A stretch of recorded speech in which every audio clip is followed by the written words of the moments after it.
Terima kasih pemirsa, masih di Grebek. Kecelakaan beruntun yang melibatkan 7 mobil dan sikok motor di Jalan Lintas Batu Raja Muara Enim menimbulkan korban jiwa dari pengendara sepeda motor. Atas kejadian ini, keluarga korban minta pihak yang bersalah supaya bertanggung jawab. Kecelakaan beruntun barusan di Jalan Pentium.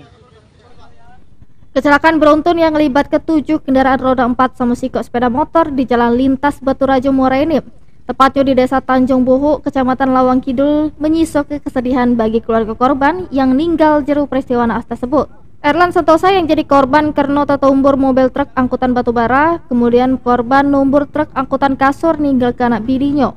Korban dewek ninggal dunia di Rumah Sakit Bukit Asam Medikal karena terjepit di antara 2 truk dengan luka berat di badannya sesudah mendapatkan perawatan medis. Hasan selaku keluarga korban minta pihak truk angkutan batubara yang remblong supaya bisa bertanggung jawab atas musibah tersebut. Pasalnya korban dewek ninggal ke bini sama siko anak lanang yang masih berumur 5 bulan. Memang ini merupakan musibah, tetapi pihak bersangkutan tetap harus bisa ngerti ke kesulitan keluarga korban yang ditinggalkan karena korban dewek tulang punggung keluarga. Semoga pihak yang bersangkutan bisa ngejuk etikat baik terhadap keluarga korban untuk bertanggung jawab atas meninggalnya almarhum Erlan. Senang bergaul lah dengan dulur-dulur, dengan kawan-kawan sesama itu. Terima kabar itu dari informasi dari mertuanya terus langsung ke tempat neneknya sini. Kalau pihak kami nggak ada firasat, tapi entah kalau keluarganya yang lebih dekat kan. Harapannya ya bagaimana bagusnya ya Pak ya. Saya tahu dewek dia itu kan sebagai tulang punggung keluarga. Jadi semenjak dia berhubung dia sedang nggak ada lagi atau meninggal ya.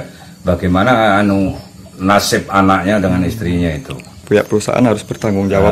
Harus bertanggung jawab. Sebelumnya peristiwa naas bermula dari mobil dam tronton angkutan batubara BG 8130 LH yang dikemudikan oleh Marianto mengalami remblong dari arah Batu Rajo menuju ke Tanjung Enim.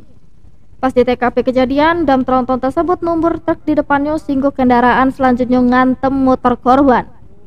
Almarhum dewek sudah dimakamkan oleh keluarganya di lokasi pemakaman umum kawasan Tegal Rejo, Kecamatan Lawang Kidul, Tanjung Enim. Mardiansyah, PAL TV.